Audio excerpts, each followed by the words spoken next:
Hello friends, online study में आप लोग का बहुत बहुत स्वागत है। ये हमारा परसेंटेज का पार्ट 4 है। आइए देखते हैं आज का क्वेश्चन। हमारा पहला क्वेश्चन है, एक कस्बे की जनसंख्या 18,000 है। यदि प्रथम वर्ष जनसंख्या में 10% की वृद्धि हो तथा द्वितीय वर्ष 20% की वृद्धि हो तो 2 वर्ष बाद कस्बे की जनसंख्या कितनी होगी। ठीक है, कस्बे की जनसंख्या है जो बढ़ रही है। पहले वर्ष 10% बढ़ी है। जनसंख्या कितनी है इसकी? 18,000 है। ठीक है, यहाँ पे है टोटल पॉपुलेशन 18,000। अब इस पे क्या करते हैं, हम इसका 10% बढ़ाते हैं। पहले वर्ष में हम 10% बढ़ाएंगे तो किसी भी चीज़ में जब 10% की वृद्धि या कितने भी परसेंट की वृद्धि कमी हो तो हम 100 में उसको ऐड करके लिख देते थे। तो इसे इसमें लिखेंगे 100 + 10 लिखेंगे तो ये हो जाएगा 110/100। जब इसको सॉल्व करेंगे तो आ जाएगा 10% की वृद्धि कितनी हुई है। ठीक है, तो ये हम मान लेते हैं कि इसको सॉल्व करने के बाद में पहले वर्ष कितनी वृद्धि हुई है वो आ जाएगी। अब उसके बाद में क्या कह रहा है, दूसरे वर्ष 20% की वृद्धि हो, यानी कि अब इसी में हम अगला दूसरा वर्ष निकाल लेते हैं। तो 100 + 20 120/100। 20% की वृद्धि हो रही है, पहले 10% की फिर 20% की। ऐसे ही अगर फिर कह रहा है कि 30%, 40% या 50%, तो हम जितनी बार बोलेगा उतनी बार लिखते जाएंगे। अब इसको आप सॉल्व करेंगे तो 1 0 से यहाँ पे कट जाएंगे 0, इस 0 से ये 0 कट जाएगा और यहाँ से 2 0 से ये 2 0 कट जाएंगे। अब इनको केवल मल्टीप्लाई करना है आपको। ये हो जाएगा 180 गुणे ये कितना हो जाएगा, 11 दूना 22 और 11 एकम 11, 12 13। ठीक है, इसको गुणा करेंगे तो ये 0 हो जाएगा। 18 दूना 36 के 6 और 3 बचा, 18 18 54, 55 56 और 57। फिर कितना बचा, 5 बचा। 18 एकम 18 और 8, 18 + 5 कितना हो गया, 23 हो गया। तो ये आ गया आपका आंसर 23,760। यानी कि कस्बे की जो जनसंख्या होगी 2 वर्ष बाद वो 23,760 हो जाएगी। कितने से? 18,000 से बढ़ के। ठीक है, ये आपका आंसर हो जाएगा। अगला क्वेश्चन देख लेते हैं इसी का। तो दूसरा क्वेश्चन क्या है कि सेब के मूल्य में 25% की कमी होने पर एक ग्राहक को 240 रुपये में 2 kg अधिक सेब मिलते हैं। घटे मूल्य प्रति किग्रा क्या है? इस तरह क्वेश्चन मैं करा चुका हूँ पिछले वीडियो में, तो इसको देख लेते हैं फिर से। घटा हुआ मूल्य या नया मूल्य बराबर क्या होता था, इसका एक फार्मूला दिया था मैंने, x/m गुणे परसेंटेज, घटा या बड़ा परसेंटेज। ठीक है, तो इसमें कितने परसेंटेज की कमी आ रही है, लिख लीजिए, कमी या वृद्धि प्रतिशत बटे 100,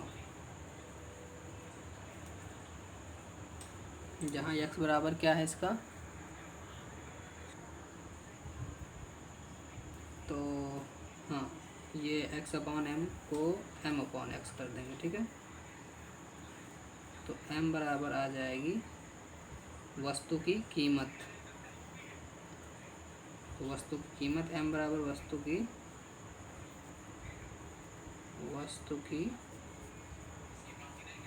कीमत, और वहीं पे x बराबर क्या होता है, प्रति केजी बढ़ा या घटा मूल्य, या कितना जो है, कितना केजी जो है अधिक मिलता है, अधिक या कम मात्रा, अधिक या कम मात्रा। ठीक है, आइए इसको सॉल्व करते हैं। m/x है, तो m कितना है हमारा, यानी कि क्या कह रहा है कि एक ग्राहक को 240 रुपये में वस्तु की कीमत, तो ये कीमत 240 हो गई। यहाँ पे आपको 240 रुपये में मिल रही है। x बराबर अधिक या कम मात्रा, यानी कि 2 kg अधिक सेब मिल रहे हैं, तो यही 2 kg यहाँ पे हो जाएगा, गुणे लगाएंगे। प्रतिशत या वृद्धि, 25% की कमी हो रही है, कमी या वृद्धि ना, तो ये हो गया 25/100। इसको आप सॉल्व करेंगे तो कितना आ जाएगा, 0 से 0 कैंसिल हो जाएगा।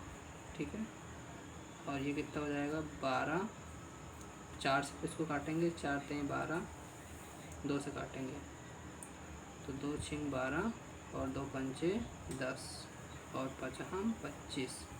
ये आपका आया 6 गुणे 5 यानी कि 30 इसका आंसर आ गया है 30 रुपये, 30 रुपये प्रति किग्रा। यानी जो सेब का नया मूल्य होगा वो 30 रुपये प्रति किग्रा होगा। ये आपका आंसर हो जाएगा। इसमें कुछ नहीं करना, आपको फार्मूला याद रखना है m/x गुणे कमी या प्रतिशत वृद्धि बटे 100, जहाँ पे m क्या है, जो वस्तु की कीमत दी गई हो। यानी कि जैसे यहाँ पे है कि एक ग्राहक को 240 रुपये में, तो कितने रुपए में कम या अधिक जो मिलेगा वो लिख लेना है। उसके बाद में यहाँ पे मात्रा लिख लेनी है, कितनी मात्रा अधिक मिल रही है या कम मिल रही है। अधिक मिलेगी तभी भी यही लगेगा, कम मिलेगी तभी भी यही लगेगा, कोई चेंजेस नहीं करना है। ठीक है, आइए देख लेते हैं नेक्स्ट क्वेश्चन। एक नए स्कूटर का मूल्य 25,000 है। प्रत्येक वर्ष के अंत में इसका मूल्य उस वर्ष के आरंभ के मूल्य का 80% रह जाता है। यानी कि कितने परसेंट की कमी हो रही है, 20% की कमी हो रही है हर बार। 3 वर्ष बाद स्कूटर का मूल्य क्या होगा। जैसे मैंने फर्स्ट क्वेश्चन कराया था कि उसमें जो है 10% फिर 20% की वृद्धि हुई थी, तो इसमें क्या हो रहा है, इसमें कमी हो रहा है। कमी भी कितना, 20% की कमी होकर 80% बच रहा है। तो इसमें बस क्या करना है, इसको 3 बार हमको लिख लेना है। हाँ, तो इसका जो मूल्य है, स्कूटर का मूल्य, स्कूटर का मूल्य कितना हो जाएगा 25,000 रुपये। ठीक है, अवमूल्यन कितने परसेंट से हो रहा है, 80% से। तो आइए इसको सॉल्व करते हैं। ये हो गया 25,000। इसके वर्ष के लास्ट में जो इसकी कीमत है वो 80% रह जाती है, तो 80/100 कर देंगे तो ये आ जाएगा। पहले वर्ष की जब इसको सॉल्व करेंगे तो पहले वर्ष जो इसकी कीमत बचेगी लास्ट ईयर साल के अंत में वो निकल आएगी। इसी तरह हम इसी में अगर दूसरे साल का निकालना हो तो फिर तो इसका 80% कम, इसका 80% बच रहा है, यानी कि इसका 20% कम हो रहा है, 80% बच रहा है।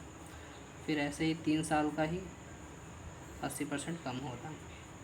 अब इसको सॉल्व करना है। ये 2 जीरो से ये 2 जीरो कट जाएंगे, ये 2 जीरो से ये जीरो ये काट दीजिए और एक इससे ये काट दीजिए और ये इससे कट गया। ठीक है, अब कितना बचा, ये 8 बचा। 25 अट्ठे कितना होता है 200 गुणे 8 गुणे 8। आप इसको लिख सकते हैं। अब 8 दूनी 16 हो जाएगा, यहाँ पे 2 जीरो, 8 दूनी 1600 और फिर 16 को 8 से करेंगे, 16 अट्ठे 128। ये बचेगा आपका मूल्य 12,800 रुपये बचेंगे। ठीक है, 12,800 रुपये जो है वो बचेंगे 3 वर्ष के अंत में, 3 वर्ष के बाद स्कूटर का मूल्य। ठीक है, 12,800 रुपये 3 वर्ष के बाद स्कूटर का मूल्य होगा, स्कूटर का मूल्य होगा। आइए देखते हैं अगला क्वेश्चन। एक चुनाव में 2 उम्मीदवार थे। एक उम्मीदवार 30% मत लेकर 16,000 मतों से हार गया। कुल कितने मत थे। इसको 30% मत मिले हैं। ठीक है, जब इसको 30% मत मिले हैं, टोटल 100% चुनाव हुआ होगा, हम मानते हैं कि 100% वोटिंग हुई है। ठीक है, तो 100% वोटिंग हुई है, 100% वोटिंग हुई है। हारने वाले को कितना मिला, हारने वाले को प्राप्त मत 30%। ठीक है, तो जीतने वाले को कितना मिला, जीतने वाले को प्राप्त मत कितना हो जाएगा 100 माइनस 30, यानी कि 100 में से जब इसको 30 मिल गए तो इसको 70 मिलेंगे।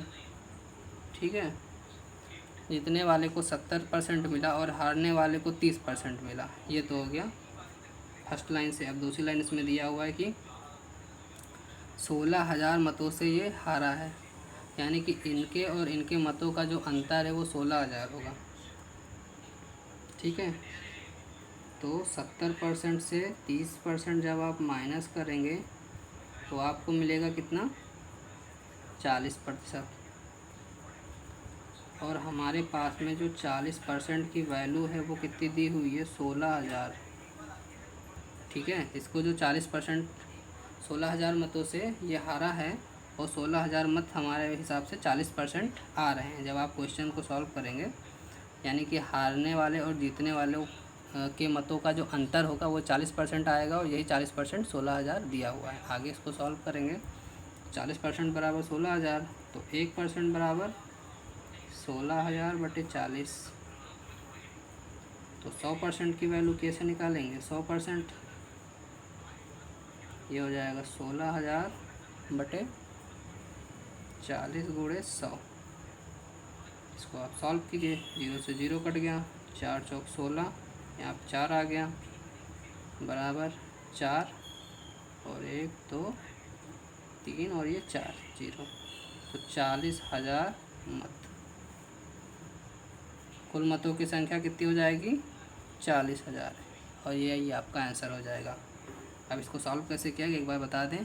जीतने वाले हारने वाले उम्मीदवार को 30% मिले थे वोट पूरे, तो जब इसको 30% मिला तो जीतने वाले को 70% मिला होगा। टोटल 100% वोटिंग हुई थी, हम ये मान रहे हैं। अगर कहीं क्वेश्चन में दिया रहता है कि 90% वोटिंग हुई है तो फिर हम 90 को लेके चलते हैं, लेकिन यहाँ पे दिया हुआ है 100%, कुछ नहीं दिया तो 100% मानेंगे। फिर 70 में से 30 माइनस कर देंगे, 40% आ जाएगा, जो कि इसमें दिया हुआ है कि 40% हमारे पास निकल के आया है, 40% मत से ये हारा है। और यहाँ पे दिया है कि 16,000 मतों से हारा है, यानी 40% बराबर 16,000 आ गया। अब यहाँ से आप 100% का निकाल लीजिए, जब 40% बराबर 16,000 तो 100% बराबर 40,000, ये आपका आंसर हो जाएगा। अगला क्वेश्चन देख लेते हैं। इसी में क्या कह रहा है कि एक वृत्त की त्रिज्या में 50% वृद्धि होने पर इसके क्षेत्रफल में कितने प्रतिशत की वृद्धि हो जाएगी। तो इसके लिए एक सिंपल सा फार्मूला है, वही जैसे आप वर्ग का निकालते थे, आयत के लिए नहीं, जैसे आप वर्ग के लिए निकालते थे वही है, सारे फार्मूले वहीं से बनते हैं। तो इसकी जो ट्रिक है वो लिख लीजिए। इसकी ट्रिक क्या होगी, 2a वृद्धि हो रही है तो प्लस रहेगा, a² बटे 100। ठीक, क्षेत्रफल में वृद्धि, क्षेत्रफल में प्रतिशत वृद्धि के लिए फार्मूला है। अप्लाई करते हैं, 50 गुणे 2 प्लस 50² बटे 100, ये कितना हो जाएगा, 50 दूना 100 प्लस ये 2500 बटे 100, 0 से 0 कट जाएंगे, ये हो जाएगा 100 प्लस 25 यानी कि 125% की वृद्धि होगी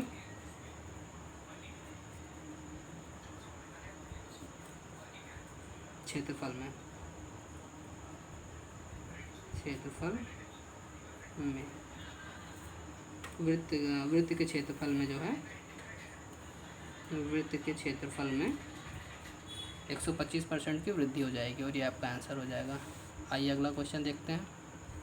अगला क्वेश्चन है कि पहले किसी संख्या को 10% कम किया जाता है, इसके बाद इसमें 10% की वृद्धि कर दी गई। इस प्रकार प्राप्त संख्या प्रारंभिक संख्या से 50 कम है। ये 50 अंक में दिया है, दोनों परसेंटेज में दिए हैं। ठीक है, प्रारंभिक संख्या क्या है, तो हम मान लेते हैं कि कोई संख्या थी x मान लेते हैं, इसमें 10% की कमी की गई है, 100 मान लेते हैं। ठीक है, हमारे पास जो माना संख्या जो है, माना संख्या बराबर 100। अब इसमें 10% की कमी की गई है, तो 100 में 10%, 100 का 10% 10 हो जाएगा। 10% की कमी करने पे 10% की कमी करने पर 100 का 10%, 10, 100 में से माइनस करेंगे तो 90 आ जाएगा, यानी कि कमी करने पे 90 हो गया। फिर क्या किया गया है, फिर इसके बाद इसमें 10% की वृद्धि कर दी गई है। अब इस 90 में 10% की वृद्धि करने पर, वृद्धि करने पर अब 90 में अगर आप 10% की वृद्धि करेंगे तो 110/100 लिखेंगे। ये इससे कट जाएंगे, इससे कट जाएगा, ये आ जाएगा 99। ठीक है, तो ये 99 था, ये 100 था, यानी जो सबसे पहले जो संख्या थी उसमें और जो अभी संख्या आई है कमी करके वृद्धि करने के बाद में उसका अंतर कितना हो जाएगा? 100 माइनस 99 आ जाएगा, तो ये होगा 1। अब 1 की वैल्यू यहाँ पे दिया हुआ 50, यदि 1 बराबर 50 दिया है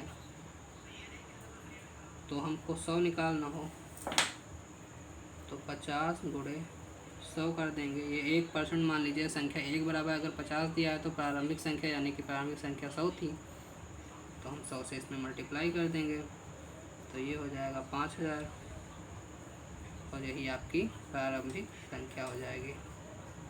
ठीक, आप इसको दो तरह से कर सकते हैं। ये 100% में रहता है, फिर आप इसको 1% आया है, फिर इस 1% बराबर 50, फिर आप इसका 100% निकालिए, या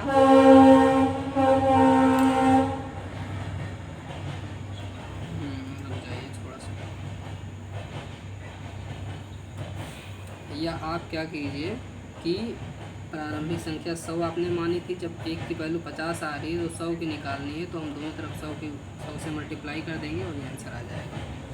ठीक है, ये आपके क्वेश्चन हो गया। नेक्स्ट क्वेश्चन आइए देखते हैं। अगला क्वेश्चन, एक छोटी मेज़ तथा एक कुर्सी का कुल मूल्य 430 रुपये है। यदि प्रत्येक मेज का मूल्य एक कुर्सी के मूल्य से 15% अधिक हो तो मेज तथा कुर्सी के मूल्य क्रमशः क्या हैं? ठीक है, क्रमशः आपको ज्ञात करने हैं मेज तथा कुर्सी के मूल्य क्रमशः क्या होंगे। ठीक है, आइए देखते हैं। तो उसको रेशियो में चेंज करते हैं। ये हो गया आपका मेज और ये हो गई आपकी कुर्सी। ठीक है, क्वेश्चन देखते हैं आगे क्या लिखा है कि प्रत्येक मेज का मूल्य कुर्सी के मूल्य से 15% अधिक है। तो हम कुर्सी का मूल्य मानते हैं, यहाँ पे कुर्सी का मूल्य ये 1 है, भी 1 से 15% अधिक है। किसका मूल्य? मेज का मूल्य। कुर्सी से प्रत्येक मेज का मूल्य कुर्सी के मूल्य से 15% अधिक है। तो इसको एक का अगर हमें 15% अधिक निकालना होगा तो 100 + 15 यानी 115/100 यहाँ पे अनुपात लगा है। अब इसको आप सॉल्व कीजिए, कितना आ जाएगा? 5 दूनी 10, 1 बचेगा, 5 3 15, 5 दूनी 10, 5 9 16, तो ये आ गया 23/20 अनुपाते 1। अब जब आप इसको दोनों तरफ एलसीएम लेंगे, ये इसको इधर भेज दीजिए सीधे, तो ये आ जाएगा 23/20, ये मेज और ये कुर्सी। अब क्वेश्चन में दिया ऊपर कि एक मेज और एक कुर्सी का मूल्य कितना है? 430 रुपये, यानी कि एक मेज, ये रेशियो में 23x है, प्लस इसको 20x मान लीजिए,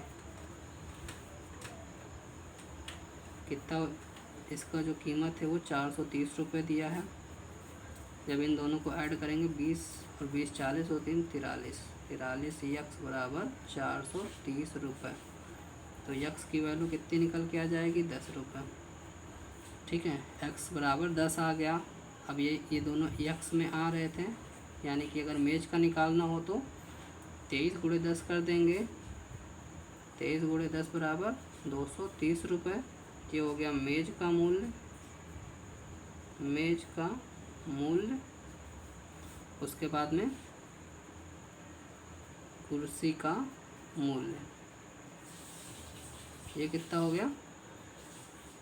20 × 10 यानी कि 200।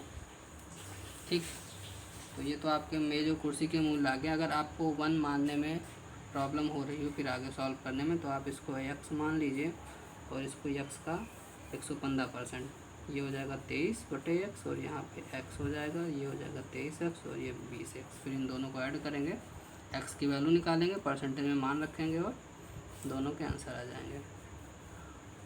तो ये तो हो गया इसके आंसर। उम्मीद करता हूँ कि आपको क्वेश्चन समझ में आए होंगे। इसी तरह के क्वेश्चन को सीखने के लिए हमारे चैनल के साथ जुड़े रहिए। धन्यवाद।